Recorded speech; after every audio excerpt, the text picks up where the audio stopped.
Okay, thank Joel for kind introduction. Okay, we'll get started. I think we're a little bit early. So, Dr. Yin Pun, uh, I'm not a researcher or a data scientist. I run my own family practice clinic in Scarborough, Ontario, but I do have a IT background, so I could apply my technical knowledge to my family practice. So I've been a member of the OSCAR community since 2009. So I run my own OSCAR servers, and I also use Well Pro as well. So these are my disclosures. I don't get any honorarium for this talk. And I also give AI talks to Ontario MD in Ontario. So I'm the administrator of the OSCAR Ontario. So you could join. The link is at the end of the talk. So I'm talking about beyond ChatGPT today, and I'm going to talk about these LLM models. So I think you learned a bit about what are LLMs. So I'm not going to really tell about the basics of LLMs and AI. So I'm going to talk about these LLMs, ChatGPT, Open Evidence, Notebook LM, and local models you could actually use in your everyday practice. Those are LLM models that you could actually run on your own computer. Very small models. So the current ChatGPT, GPT-4, it actually passes the medical examination license exam. So the USMLE, and it can get a better mark than actually the average physician because I can score 80 to 90%, okay? For humans, 10% of US physicians really fail and 32% of IMG physicians fail. So, when you're in university, you want to hang around with the smart kid if you want to be smarter. So let's leverage that smart kid. This kid's called AI, and make you smarter and make everybody smarter. The whole world's going to be smarter. Whole world's going to be better. So there are a lot of LLMs available from really, really small models, which we know how powerful LLM is by number of parameters it has. So the small ones are 1 billion parameters. They could run on little computers that you have, even your iPhone, to ChatGPT and these really big parameters, which are like 1.5 billion parameters. So there's a whole spectrum. So all these LLM AIs, they have a use case. If you want to run simple stuff, you could probably use your iPhone or your little MacBook computer to run. But for really, really problem-solving tasks, you need the really big models like the ChatGPT 4. Okay, so of course these models are the really big ones can only run on supercomputers, like the ones held by Google, Microsoft, etc. So I'm going to go through a little bit of LLMs, the different type of LLMs, this quickly. So we all know ChatGPT. I subscribe to it and I use it every day. I just had my clinic this morning, used it this morning. So it's a purpose-built on a supercomputer within Microsoft. Okay, that's where ChatGPT actually resides. And it usually takes the electricity of a small city to power. So it takes a lot of energy as well. So ChatGPT has a few models out. I use the 4.0 model now, but there's a newer one called 4.5. And I also use the ChatGPT 04 mini thinking model, which reasons with you as well. ChatGPT is improving all the time. And I also I subscribe to it. It's about $20 US, which is about $35 Canadian. So ChatGPT, if you want to use bare bones ChatGPT, use the ChatGPT AI API version, which is GPT-4. So this is the how the backend of the ChatGPT looks like if you're going to use the backend. So usually companies would use this. They would write their own front end and send the queries through an API. And the API, it charges per query, basically. And for a prompt, it costs about a penny for the 4.0. And that's still like 20 times cheaper than when it was introduced 3 years ago. So with better hardware and algorithms, the cost of AI will continue to go down. Google's AI is called Gemini. Actually, Google invented the transformer model that powers all the LLMs today. It was from a paper from 2017. I use a part of the Google one is it's called Notebook LM. So this is free if you're if you're a Gmail Google user. And with this LLM, you could upload documents like medical papers. You could summarize them. You can make it sort of test you, make quizzes for you. And it could actually even make a podcast, like a 50-minute actual AI podcast with two, like a male and female, and you talk about the paper or whatever. And you could download to your car and listen to your car. So this is actually HIPAA compliant. So you could upload medical stuff to it, but you have to be part of the Google Cloud. You have to be an enterprise user to do that, and you have to sign the BAA to do that. Next LLM we have is the one from China. That was blowing everybody away when it was introduced last Christmas, and it's developed locally in China. The thing is that this LLM, it really is super powerful. It's rivals ChatGPT in capability, but it's only 1/10 the cost of ChatGPT in running at 1/10 the rate training. So it doesn't need super as much hardware to run it. So this element is based on something called mixture of experts. So instead of using the whole network, it uses like certain parts of specialized network to run its own model. So it can use much more power efficient, and so you could run on lower cost machines. You could actually download this in open source and run on your own machine. You can download the small models. Of course, you need like at least a gaming machine with pretty good hardware to run one of the really smaller models, like 20 billion parameters. So even AI companies are running this, like Perplexity. They run Deepseek as a backend. Perplexity is another type of like ChatGPT chatbot AI. And I heard that the Microsoft and Amazon say they run it too. Because it's free, it's open source, it's available for you to download. So you could actually download open source models by Meta and Qwen, Alibaba, and Deepseek. If you use this called Olama, you could actually download this and run it on your computer. And there are some friends of mine on Oscar, Ontario that actually run their open source local models, and they're using I think they're using Qwen to make this AI MOA that sorts the faxes for him, and he runs it on his local server with an NVIDIA GPU. Name is Kevin Lai and Michael Yingbo, Professor Michael Yingbo, who helped him. He's a computer science professor. So you could check us out on Oscar, Ontario. And another friend of mine in Oscar, Ontario, Dr. Braden Henley, he did AI Scribe, so it's open source too. We use open source AI whisper model, and he uses, I think, a Lambda meta model, the Facebook model for the local LLM. He runs it on also a GPU, and you could try it for free. Also, okay, so this is an LLM that I use every day. It's called Open Evidence. I'll talk to you more about it later on in the thing. It's for doctors only, and I use it for clinical use every day. So why should we use AI in everyday practice? I'm a clinician. I'm not a scientist. I'm not a researcher or even academic. So I have to see patients day in and day out.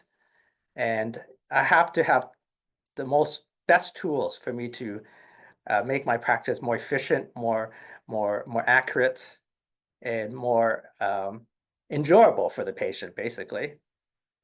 So why do I use AI? Many reasons. Okay, I'm a techie myself, so I usually implement all of these things in my own office. I'm really hands-on, and you probably see me lurking in the BC user group a lot, and also on the Oscar Ontario Facebook group. So okay, it boosts efficiency. Use AI Scribe, auto-generating SOAP notes, making templates, letters, freeing up time for when I'm using the ambient scribe, which I using my own with OpenAI Whisper. You could you could free up time. You could actually look at the patient's face as you're talking to them instead of like typing, or clicking in the OSCAR, right? So I like to do that. Decision making, analyzing labs, so making clinical decisions. So I use it this morning in analyzing PSAs with open evidence. So, I suggest evidence-based treatments, go the CDA guidelines, CCS guidelines, right? Optimize workflows. So I'll show you how to do that a little bit later. Okay, personalizes care.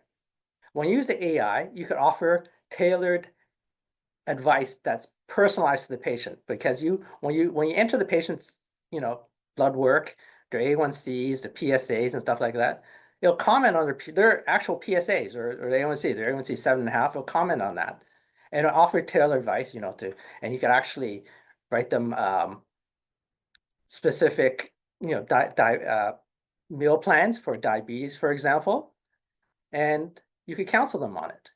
And it provides personal care. If they don't speak English, you could also have it generate in their own language. Like I see a lot of immigrant Chinese people, so I printed in Chinese for them. Also, you could, I'm a techie, so I use the AI to write queries for the OSCAR, to find labs and recalls and stuff like that. So many use cases for that. All right, so let's get to the next one. So when you have your LLM, the LLM gives you a window here. If you want to ask it a question, it's called prompt engineering, okay? So when you ask the LLM a question, if you want something like clinical or diagnosis or something, you have to be very specific, okay? You have to do that to prevent the LLM from hallucinating. Because if you don't get enough detail, it's just going to make stuff up. Okay, so number one, you have to have explicit framing in the context, okay? Say, you are a Canadian doctor, okay, considering CDA guidelines or something, okay? You have to put sort of like a framework, okay? Number two, use real solid data if you can. So you have to input like labs, BP, medications, okay? So minimize your assumptions. You could use a multi-perspective in prompting. You could say, what is different from the CDA guidelines versus the ADA guidelines, okay? So next thing, you have to use chain of thought prompting, okay? So you ask the ChatGPT or the LLM to list the pros and cons before making a recommendation. So you have to tell the LLM to tell you what it's thinking, okay? And give you reasons and back up the reasons, okay? So, prompting an LLM is really computer coding, okay? It's the next level of computer coding. You have to be quite accurate. You have to know what you want to get an answer, okay? You can't just be very vague, okay? Say, oh, I have stomach pain or something like without any detail, right? So just gonna assume, all right? The reason why you do that, why you have to have good prompting skills, because good questions give you the correct answers. University of Waterloo did the study. It only came out like a couple of weeks ago. So I told you that the USMLE can pass the LLM, the ChatGPT can pass the USMLE exam, right? So these researchers, they fed the questions to the LLM, to ChatGPT, and I got the diagnosis correct, okay? About 90% of the time, right? So they took the same questions, but they took bits and pieces of information away from the exam questions. They kind of cut it off, kept detail from this and that to simulate how a layperson may ask a medical question with incomplete details. So after that, the LLM only scored 33% correctness. So you need good contextual information. So that's why I tell patients, don't really rely on the LLM, because you don't know what questions to ask it. You have to see the doctor, okay? But of course, you could ask the LLM to say, oh, what questions should a doctor ask you, and have it ask you. So I guess they didn't do that. So let me provide some real world case examples in my practice. So let's see what time we have. Okay. So beyond ChatGPT, there's this GPT basically has this thinking model now. It thinks, it reasons, and tells you all this reasoning, and it's multimodal. That means you could upload the pictures and things to it that's and sound. You could have it infer on those things. Okay, so you go to ChatGPT. You switch on the top. You switch it to the ChatGPT o1 Mini, which is the thinking model. Okay, and I'm going to prompt it. I'm going to be you're a Canadian physician, all right? Your patient 72-year female, type 2 diabetes, CKD and stage 2 CKD, CAD. Okay, A1C 8.1, blood pressure, and current on these medications. So you could ask it, what's the A1C target, and should she be on an SGLT2 inhibitor, okay? And justify if it's, if it benefits the cardiac and renal. So it answers yes, it should be, the target should be 7. And should be an SGLT2 inhibitor, and there's cardiac and renal benefit, okay? So, okay, give you a good answer. So you can optimize your care by putting patient history into the ChatGPT and see what you're deficient in their histories, in their care, right? So, and then you could ask, which SGLT2 inhibitor is good. All right. Here it says EMPA is the best, okay? And to avoid CANA because there's amputation risks. So I'm not really sure about that since my experience. So always verify the output, okay? So ask it to verify, show me the steps, right? So I ask it to verify, are you sure that CANA has more risk for amputation? So from the, it says, quoting the Canvas trial, it says it has more amputation, twofold increase, but the Credence trial did not. So this is an increase in amputation risk. So I think, you have to take a, so when you get an opinion from LLM, it's still like getting an opinion from another doctor. It's still an opinion. You still have to think yourself whether you accept the opinion or not. And because, medicine is not hard, fast rules, right? So, okay. Also add output as YAML in 7-bit when I do the, so I get the output. So it says, sometimes ChatGPT puts funny things, spaces and stuff like that. So if you put this a prompt, output as YAML, 7-bit ASCII, it won't do that. Okay, so I'll probably go through some of the slides a little quicker here. So you can make templates for your EMR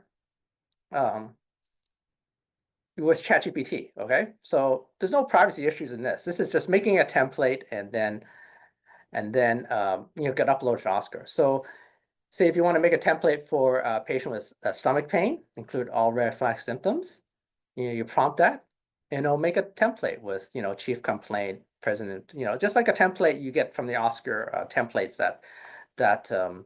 that come with your OSCAR.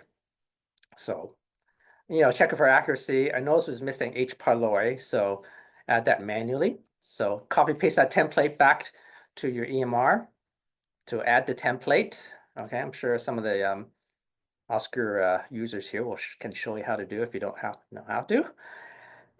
So another thing you could say, what I do is sometimes when a patient emails me or messages me about some symptom, I just use this prompt. I say, I am a family doctor, generate this question for this patient. After each question, for the patient to fill out and answer, presenting with stomach pain. So it'll make me a whole questionnaire to give to the patient, okay? So it's like an intake thing. So the patient can fill this out in an email or send it out or use Cortical or whatever, more secure communication platforms, send it back to me, and I could just, when I see the patient, I put it in the LLM. So you could, give these questions back. The patient will give these back to you. But sometimes I like to do this, have a list of questions generated by LLM, right?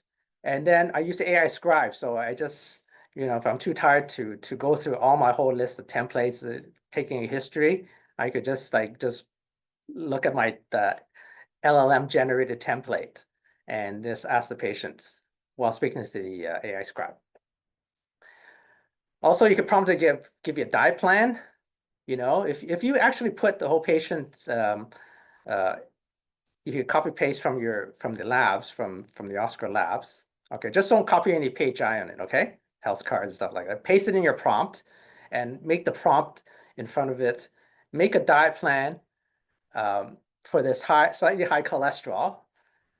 Output the format as YAML, okay? And just copy paste it into the ChatGPT, and then it will make a diet plan. What to eat for breakfast or for lunch. You go through with the patient and print it out or email it to them.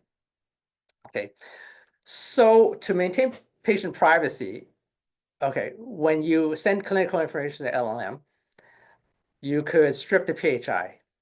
There are some programs that I can do it for you automatically when I copy paste. I use a Python code called scribing because I'm a techie. I could program Python. So upload essential clinical information only, okay? Never upload full charts. I've heard that some of my colleagues, oh, I got ChatGPT, you get that charts and you could, no, don't do that. Because you could upload like whole papers and lots of stuff to ChatGPT, but don't upload a full like chart of a patient.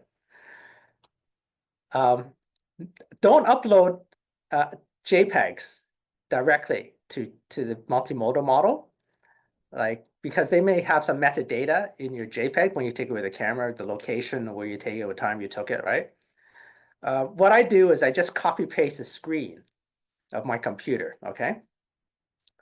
Other more things to get privacy is, use a local model if you can, or a cloud model with a BAA, okay, with a business associate agreement, so they're doing good with your data, okay? If you really need to send PHIs, okay? So some of these companies now, they are certified for you to send all the personal information, right? Okay, ChatGPT, you should turn off the improve model for everyone option, right? And delete the thread from the LLM when you're done. Yeah. So why do we have to use these super computers for these really, really futuristic use cases for medical care that maybe not be in Canada, right? Because Canada really doesn't have the computing power to support really super large AI language models, right? So really about 1/20th or less, right, than even from China, right? So according to the China and USA are probably comparable in computing power. Actually, USA is probably more, but China's going to catch up.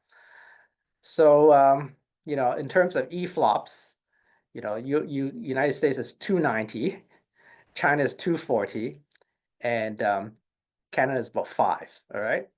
One EFLOP is called, it's really a quintillion instructions per second. It's how measure how fast your computer can calculate, all right?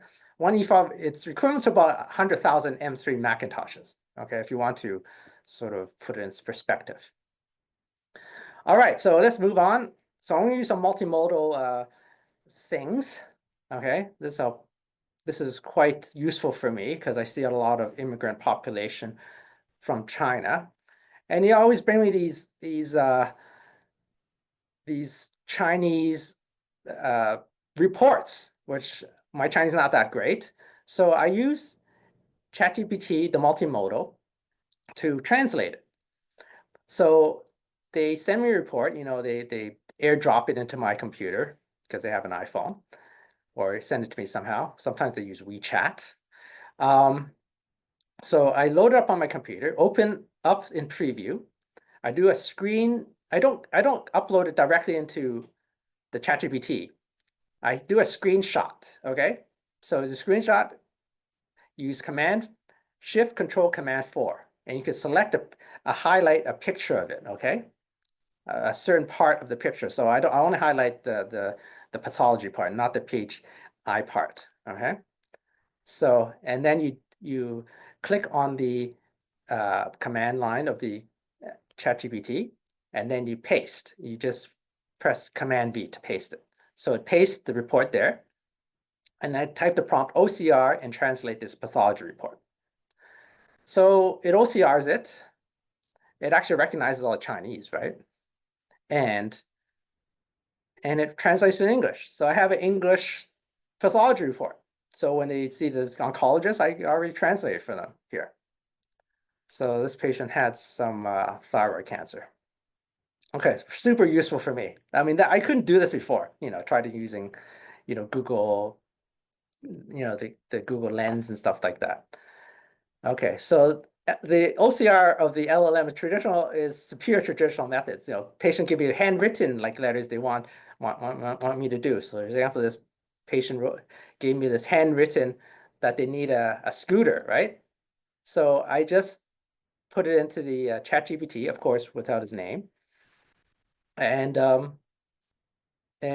had it OCR it and have it generate a letter. I told it to generate a letter for the insurance company to make a letter. So of course, when I didn't put his name in, it mixed up the doctor and patient's name. So I have to edit that later. Other things I've tried is, take a picture of this kid, his toenail came off. I think he probably banged it somehow. And, how do you treat this? So, it just told me just to, clean it and bandage it and reassure the patient it'll grow back. Illegible handwriting. Some people give me like, what's this? This was from some pre-op form I was looking at. And what is this? Culipa, 60 milligrams for chronic headaches. Well, what is that? So when it's to ChatGPT, copy paste it, told it to analyze it. So it says Culipia, 60 milligrams. What is Culipia? So I asked ChatGPT that. It's actually Culipta. Okay, Culipta is actually, I did not know this. It's a what's it called, a GPANT. It's a new class of migraine medication. I only heard of Nortec. And it explained it to me. So okay, good. Even incomplete pictures. Patients told me went to the eye doctor and the eye doctor gave her some medication, but she didn't have the bottle with her. She just took a picture of it, but it was incomplete. I didn't know what name was it. Put a ChatGPT, and it actually knew what it was. So this is Theodos Dual. Okay, so ChatGPT can actually fill in these information. Mind you, I had to use a thinking model for this because the 4.0 model, the regular model, couldn't do that. It was kind of hallucinating.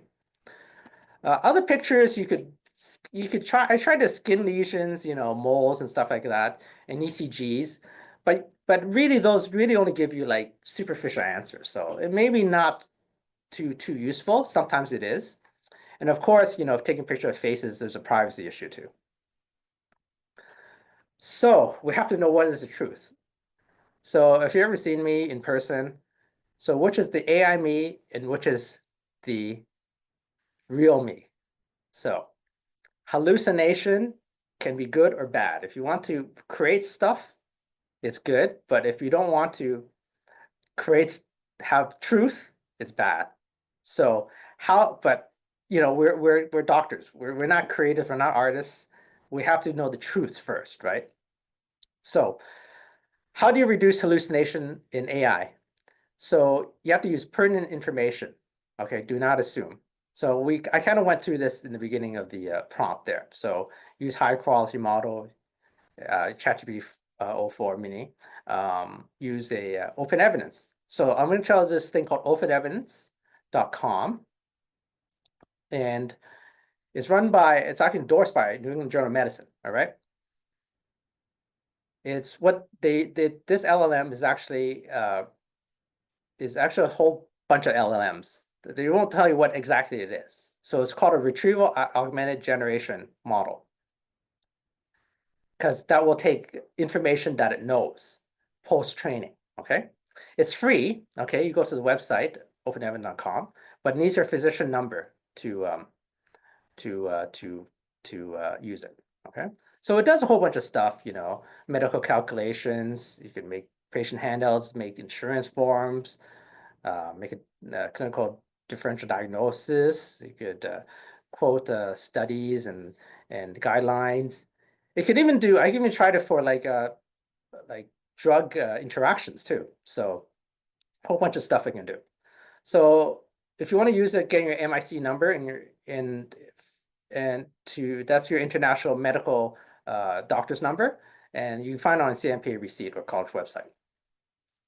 And you can sign it's actually HIPAA compliant actually. So just click on the business associate agreement. But I still don't want to send in, don't upload the patient's name and stuff like that. I still don't trust it like that. Okay. So okay, say if I have this patient, 69-year-old male, and did some thyroid tests. Okay, so this is a video that actually made by ChatGPT now. It's made by Sorrel. It's AI video. All right. Okay, so go to your Oscar Labs. I'm sure the Oscar people will show you how to do it if you don't know. I see the trends. Get the measurements. Okay, I just copy paste all the trending measurements, TSH, T3, and T4. Okay, just copy it one by one. Okay. I use an extension. This is an extension. It's a free extension. It's called Copy Clip. It's on my Mac. So you can copy lots of text one after another into a clipboard and paste it. I think Windows users have that built in, but Mac users don't have that yet. So I use it. It's free. It's really good. I can copy, and then paste. Right? All right. So openevidence.com. So go to openevidence.com. So 69-year-old male on kind of sartan, right? And slight fatigue, heart rate of 56. What's the diagnosis and should he be treated? It's TSH 69, TSH is 7.2. So patient's kind of worried, oh, my thyroid, right? So I put it in open evidence. And it says it's most likely subclinical hypothyroidism due to age, right?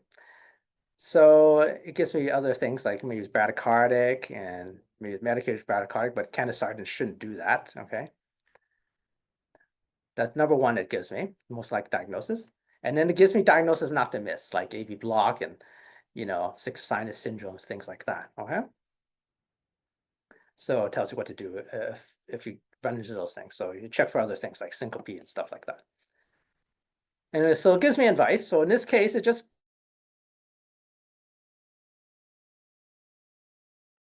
so it's quite useful. I use it every day if I'm not too sure, what to do, or I have to chain thought, use a chain of thought reasoning for the patient too. If they don't really, they want some more evidence. So sometimes I would show the patient, this is what I do. This is what I do. Okay. So give it some the patient will, if they're scientific patients, they will agree with me. So because they know the steps I'm doing. So, so to communicate with the patient, I could give them a little simple handout, right? Don't worry about this. And I could have the open evidence actually generate a little handout for them, right? Explain in simple language to take home, right? So I'll explain it that it's normal for your age and stuff like that. And the patient will be reassured, okay? So, but say the patient doesn't speak English. They can't.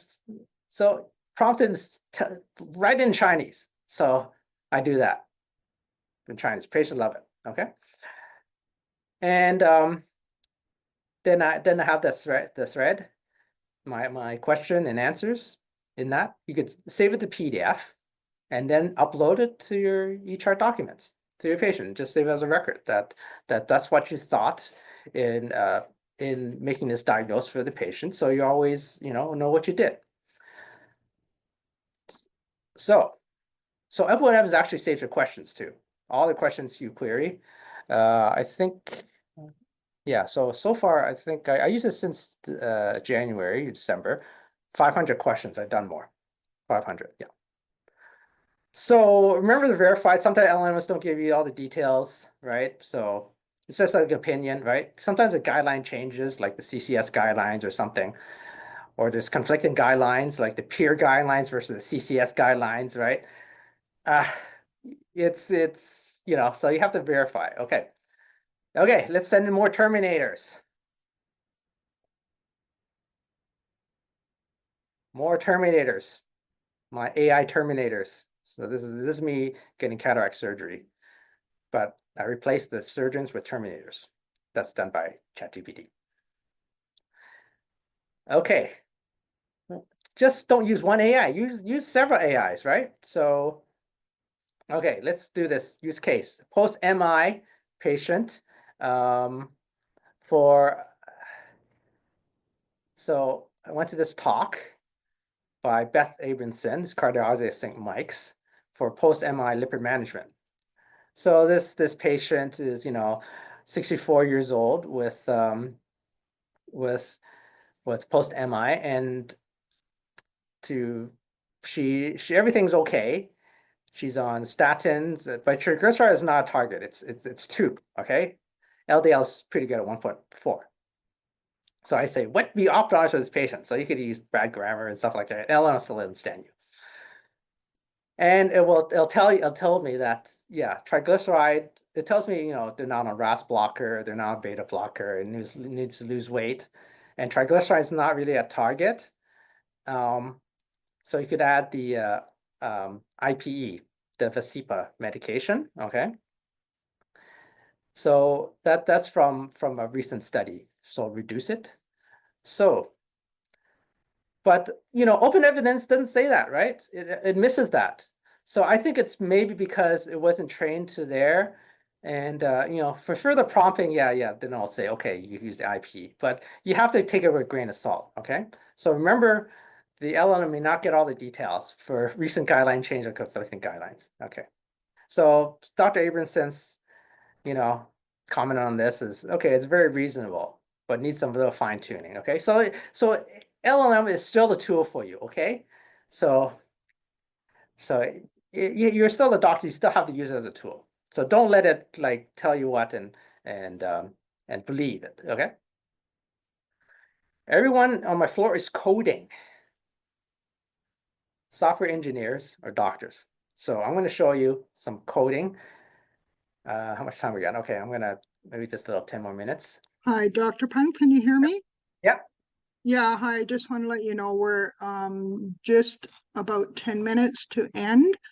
To end? Oh, I thought I had to 3. Um, yeah, till 1:45. So Oh, okay. if there's any questions, maybe allow 5 minutes for that. Okay. All right, Okay. thank Okay. you. I'll just finish with this. I'll just show you a bit of coding. So I won't do the open whisper model. I'll do okay, there's one more thing I'll go with the notebook LM. Notebook LM is the summarization Google model, right? So you could take your papers or whatever, and you can actually upload them and make a podcast, and you could have it generate questions, okay? So for the coding thing, you could actually, like for my use case, you could actually find your patients with a missing vaccine dose, right? So what I do, this is more for the techies in the audience. What I do is I put the bare database structure into ChatGPT, okay? You could upload the whole schema. You could download it from Peter's open source model, the Open 19. You could get the structure from that, or you could even query their Well Pro and get certain database structures from it. Okay, there's ways of doing that. Put a database structures and have it prompt and write using the table preventions. Write a query for each demographic. One prevention equals RSV, which is the shingles vaccine. If more than one RSV on the same day, ignore it. So ChatGPT will write you a query for this actually, and it actually does work. So it writes you the query, you copy the code from the ChatGPT, right? Copy paste it. You could make a RMB for it, and then we'll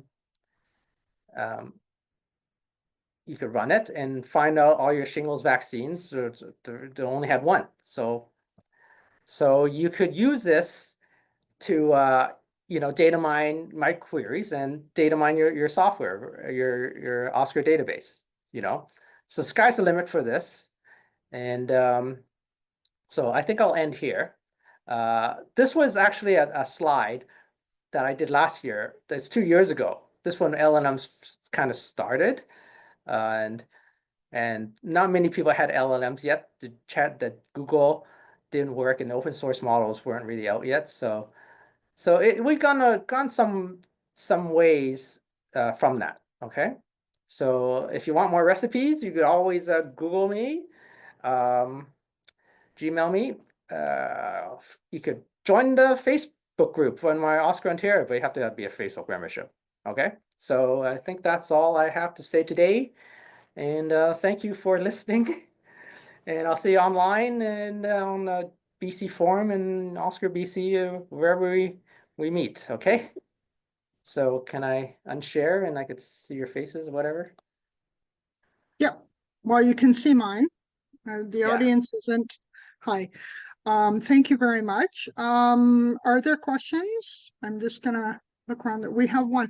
If you have a question, could I get you to come use the mic so that he can hear clearly? Thank you. Can I just stand here? Sure. Hi, Ian, it's David Page. I've just Hi, started. how you doing? I've just started using both chat and open evidence, and I find chat more eloquent with the responses. If I give them a large amount of data, asking me complicated questions about patients, Mhm. and is it better to use open evidence? I see you were saying that. They both have the use cases. I like Open Evidence seems to be a little bit more focused. Okay, and ChatGPT, if you use a formal model, I think it's more broad. Sometimes it gives a better answer, actually, ChatGPT, actually, in my opinion. But Open Evidence gives at least the references, actually. That's what I like. They give comparable questions and, comparable answers, I find. Yeah, So, it seems to be the same answers. And then the second question, how do I get the information out of open evidence? Because I sort of have to just copy and paste oh no, the you just say save, print. different. I'll look Yeah, at so that. you can say print to PDF. Are you using a Macintosh? No, Yeah, you can Microsoft. say print to if you Windows, I think you could say instead of printing out, print to PDF. So you may need Windows may need some type of extension or something to print PDF. So once you print a PDF, you can just upload it into your document folder. I keep it as a record actually. I have a little thing. I usually make a patient called ChatGPT, and I make a doctor called ChatGPT, and I could if I have something that I use AI to generate or something, I just send it to them, send it to this patient. I just paste into that quote sort of fakey patient, so I could know what prompts I like to use and stuff like that. Keep a record. Thank you very much. Yeah, nice meeting you, Dave. Nice to hear you finally. Anybody else have a question? John Wilson, do you have a question? You're online? No? No, I don't have a question, but it was very interesting talk. Thank you, Dr. Finn. Yeah, thanks. Nice meeting you. It's Yeah, do this nice more evening. often. Yeah. Yeah, I used to do this in the pandemic in the Ontario people, right? But I just do things locally now. Well, we really appreciate you joining us here today. I think we might call on you again in the future, if you don't mind. Yeah, you know where to find me. But thank you so much for your session today, and we'll be in touch, and I'll keep following you on Oscar Ontario and the discussion boards. Okay, great. Okay. Say hi to Okay. Earl for me. He's next, right? Absolutely. Okay. All right. Have a Okay. great day. Okay, great. Okay. See ya. Thanks. Bye-bye. Bye. Bye, John. Bye, John.